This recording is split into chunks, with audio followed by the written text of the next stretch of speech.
Alright, I'm just gonna... I don't have the budget for one of those little movie, Oh, yeah. like, clappers. I got some questions and stuff written down, Yeah. but wherever it goes, you know, if you have anything specific you want to talk about, that's perfectly fine too. Yeah. So, but we can just kind of get into it Mm-hmm. if you're okay with that. Sure. So you're an artist, Yes. and that's not something that many people probably would consider themselves at all. For you, where does your journey with art begin? Well, very much when I was just a preschooler, I was drawing unusual pictures. And but since my birthday was late for kindergarten, I had a twin brother, and we were both put in to kindergarten late. And they saw what pictures I drew. They put us immediately in first grade. So I'd much rather do the pictures, but that's the way it went. Do you think, were there any like moments in your life that kind of defined where you would go as an artist? Well, my father was an architect, and I thought I might get into that field. But it was difficult for women when I was growing up to find a way to do that. They didn't offer scholarships to them.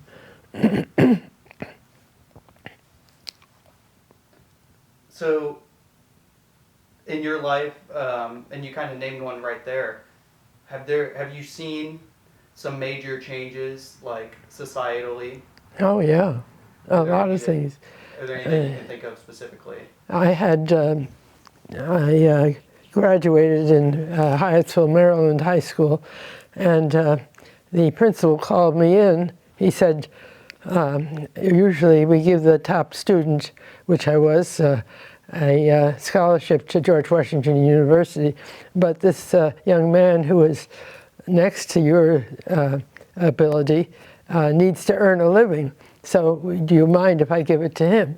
So you see, women were not considered as important to earn a living in those days, because they were supposed to be married and have a husband who did that for them. And that's one thing. And I could see, too, when I first came here, they didn't have any art in the schools, and I needed to earn a living, along with my husband, who didn't have that much income from the college. So when I taught first grade, I had also before that taught in a private school for 9 years in Birmingham, Michigan. And I had lots of ideas about how to teach well. And so I spent a whole year with 36 kids, 3 of them repeaters, and I gave them a lot of different ways of learning, including a newspaper we made up weekly with a mimeograph at the time. And I was not, next year I didn't have a renewable teaching because I was told I taught them too much. And then the principal, who retired since, and after 10 years, saw me in the grocery store. She said, you know, you were the best teacher we ever had. So I said, well, thank you for letting me know. So you see, things they change, that's all, and to the better, yeah. How would you describe your teaching style? Well, of course, with first grade, it was very different than teaching art. I didn't want to just do the workbooks and the Dick and Jane thing. That would be boring to me. But each day we chose a important thing that went on and made a sentence out of it. I showed it on the blackboard, printed out, and the students did little pictures to go with it. And I chose different ones each day. And I had 2 different pictures with each day statement, and then they took home their newspaper Friday. It was run off in the office. But with art, I taught all kinds of things. I taught them to do portraiture. I had one person sit up on a chair on the table, and we drew him from all points of view, or her, and I taught them perspective. I taught them still life, all kinds of things, and we did a lot of techniques in just arts and crafts as well to keep busy, and even did tie-dyes and things like that. But, so I was able to make it interesting to myself as well as to them, and that's important, I think, in teaching.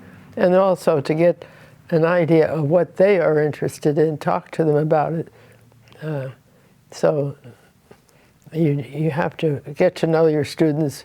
You have to be firm with them to begin with. You're not in art class just to get away from doing too much. You're here to work. And they get the idea. Otherwise, you're going to be changed right away. So that's the way it goes. Anyway, that seems to be pretty much the way I did things. And I taught till I was 65, and I had to start the art program in the schools myself. I had one class to begin with. They let me start after a few years, and then I built it up 2, 3, and 4, and finally full time. And now I think they have 2 art teachers. So you start the art program there, and now it's grown. Was there like a big motivation for you to bring art to students? Oh yes, I think that people, students learn academically much better if they have the arts to begin with. They're feeling relaxed about being in school and enjoying it, and finding out that they can learn more about the arts and art history and whatnot by learning to read and do their artwork and math together, and it all blends in together. It really does. You mentioned there, being firm with the students because, they felt when they were in there they need to be working still. Mm-hmm. Do you think, was there parts of your upbringing that shaped kind of some of those values and stuff? Yeah, I think I had teachers who were very firm. Some were too firm, but that's what I go. I had one that pulled my braids when I was a kid. Didn't like that because she thought I was talking to somebody too much. But anyway, it worked out quite well. I had, actually, most of the teachers I had growing up were unmarried single women. And I found that the ones who were married and had their own kids, that made a difference. They could teach better. But then that wouldn't necessarily have to be true, but that seems to be in my experience. Were any members of your family an important role in sort of the career path you ended up taking? Well, actually, I had an older sister and my twin brother, and neither of them were in the arts. My older sister was majored in English and wanted to teach, but she didn't get a job easily. So she was a great reader, and she worked for the government, and I think to do with housing, whatnot, for people. And my brother, he was very good with being with, what was it? He was with, anyway, he traveled all over the country and was head of the telephone company that he worked for. He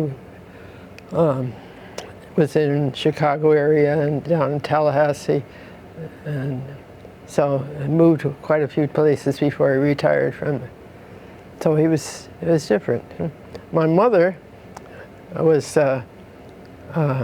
she studied 2 years at Barnard College in New York, where she grew up with her maiden aunt because her parents died when she was very little.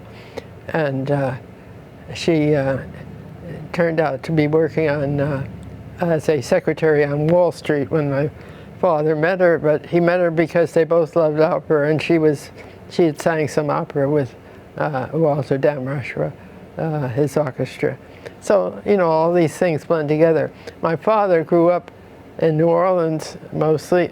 Well, no, until he was 10, he was in Texas, a border town there with his father had a general store, and his parents came from Alsace-Lorraine in France, and came to New Orleans, and then they went on to Texas. But when his father died, he was 10 years old, and they went back to New Orleans. He was the youngest of 16 children. So he was able to take a boat up to New York to study architecture because the roads weren't good at that time. Amazing. All the things people did. But it was an interesting family. My mother's family mostly were New Englanders, so like earlier settlers.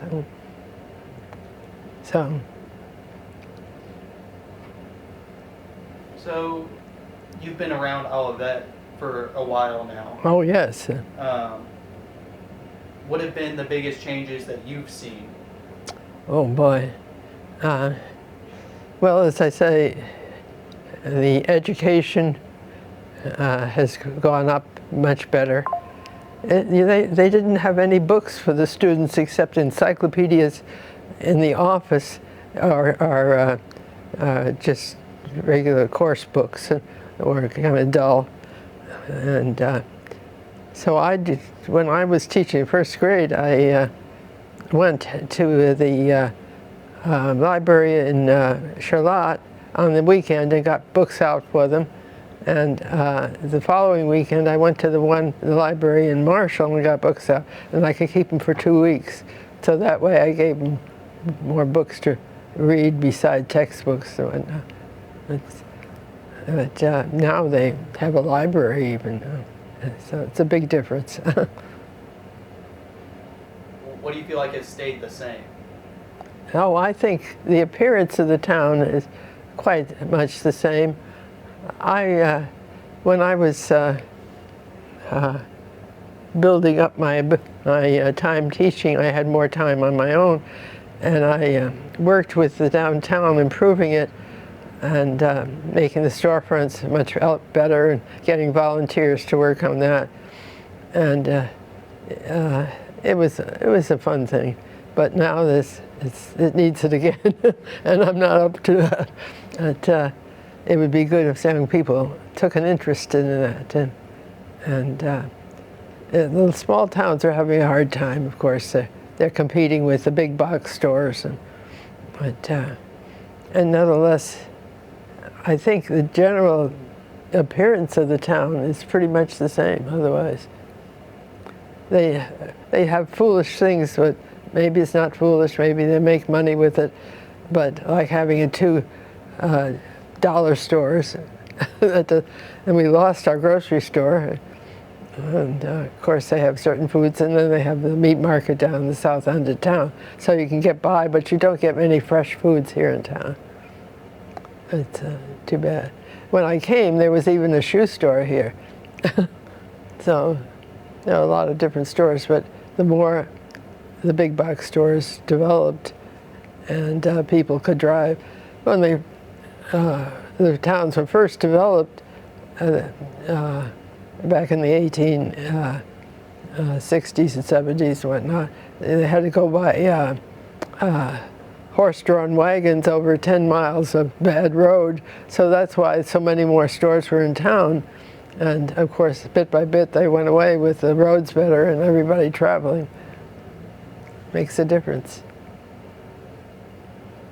So you said before, when we were just chatting, like you never expected to stay here in one place for as long. Because when I was born in New York City, and my parents went down to New Orleans, where my father came from, and he worked down there until with an architectural firm until I was about 5 years old, and then we went by car north to Virginia first, Danville, Virginia, I think it was, and where he worked for 6 months, and we stayed in a hotel there for 6 months. It was interesting, and my sister was in school there.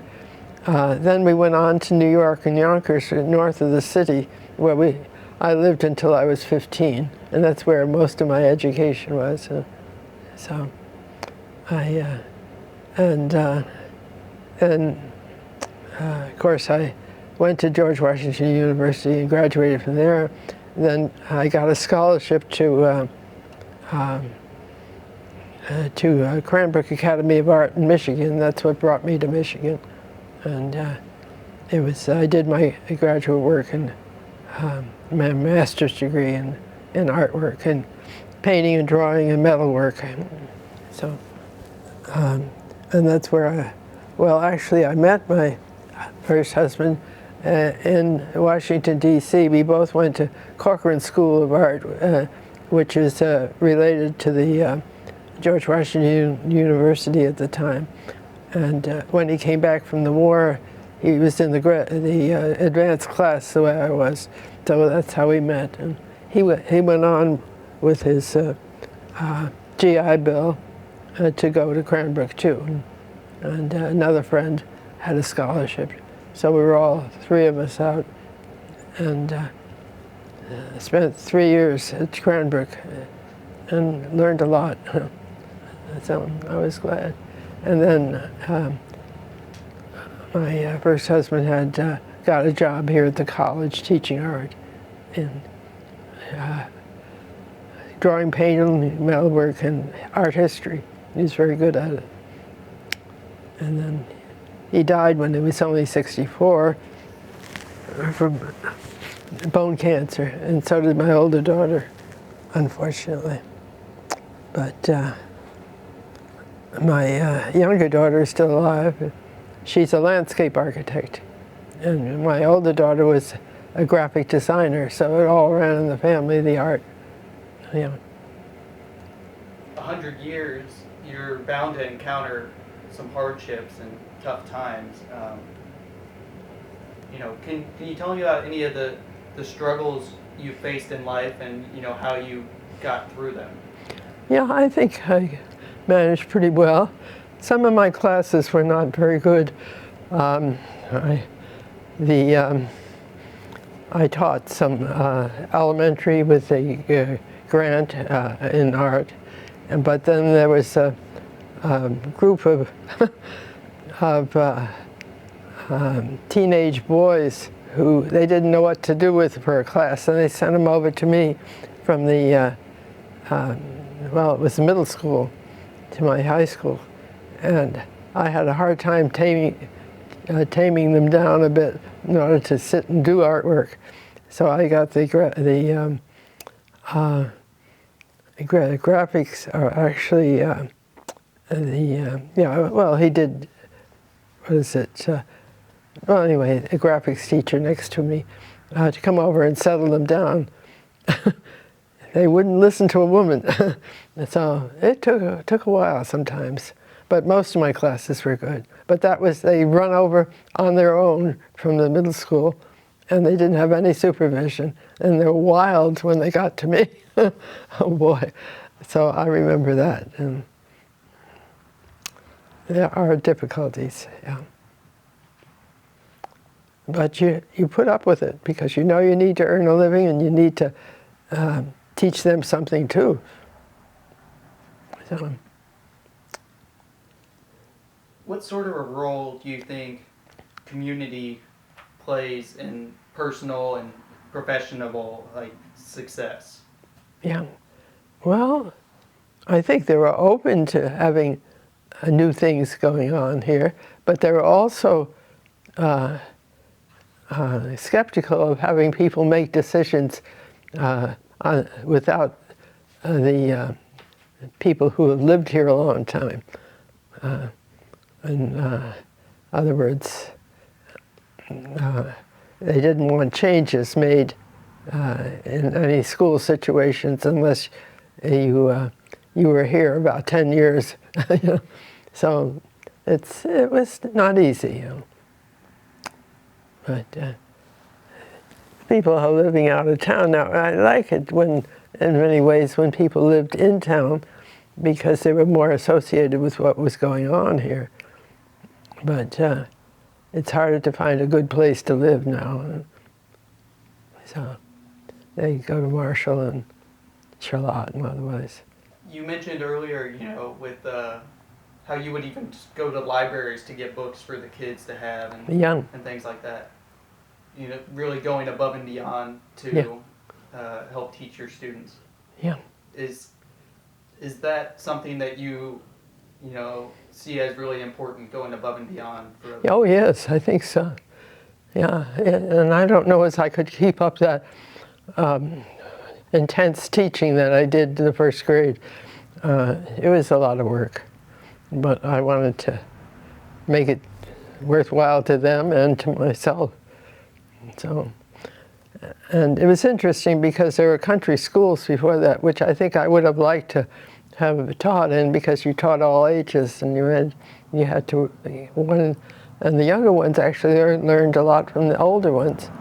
And there was one country school out on V Drive in Old 27 that when it closed, it had a lot of books.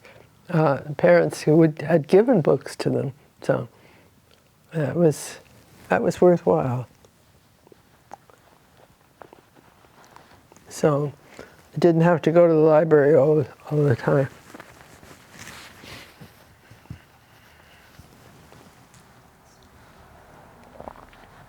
Is there a particular legacy that you hope to leave? Well, yes. It's funny, there was a book written on Olivet and, by Mildred Lignian. She was the wife to the very good newspaper we had at the time. We don't have a newspaper anymore.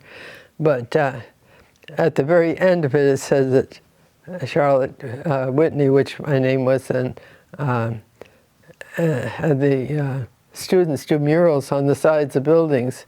There was one across from, well, actually it was it's part of the utility building now. It was the art building for a while. And it was on the history of Olivet. And another one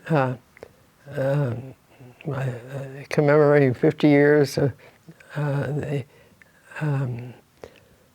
students or just everybody being here. And it showed a lot more history. That was on the south side of Olivet. The building is no longer there. But it's interesting. I remember too, of course, we got a lot of donations of house paint, and some of it had to be restored for a while there while we still had them. And but the very top part, the students didn't want to go up. And of course, I'm afraid of heights, so I had to go up and finish them. That's the way it goes. As a teacher, did you ever feel like there were times where the students were teaching you? Oh yeah, I learned a lot from them, what they were doing during the day and what they would be interested in doing after high school. And it's a big difference. Yeah, I enjoyed them. I think you learn to enjoy them the more you're around them anyway, and it makes a big difference. When I left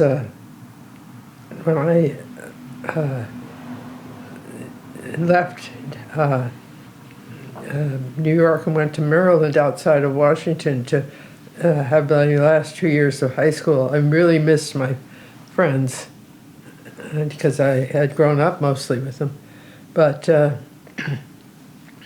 later on, I made friends in graduate school, and that's where.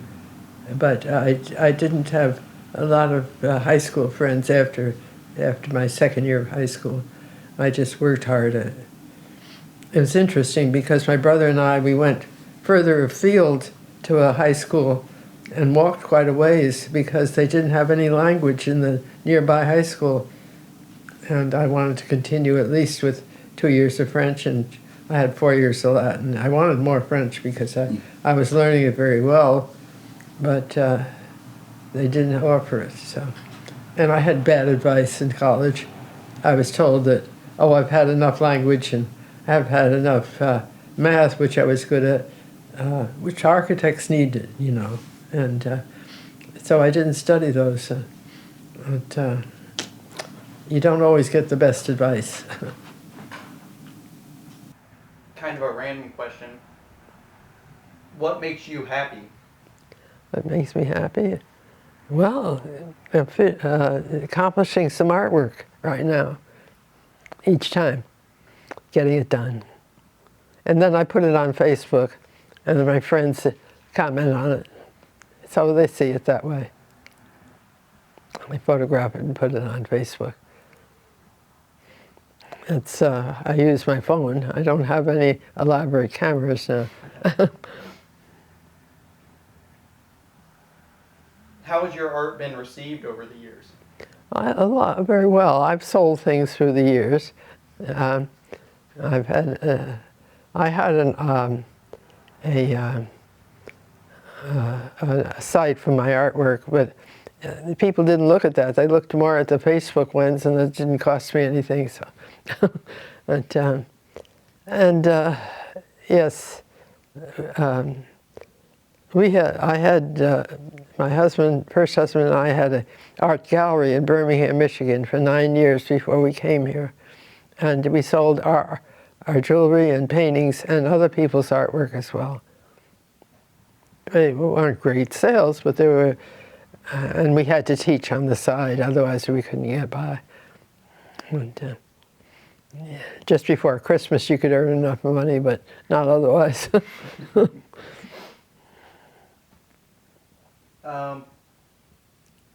So you've been an artist for a long time. You know, you've made so many things. What compels you to continue to make and create art? Well, it's just part of your habit of living. And I made a lot of jewelry when we had our art gallery, but then I didn't want to do it, so I had slabs of stone, and which I have some examples up here on the fireplace, and I cut out with a jeweler's saw, very fine figures of little people and whatnot doing different things, and bend them around so they could be held together that way. But anyway, I have two tablets of artwork here.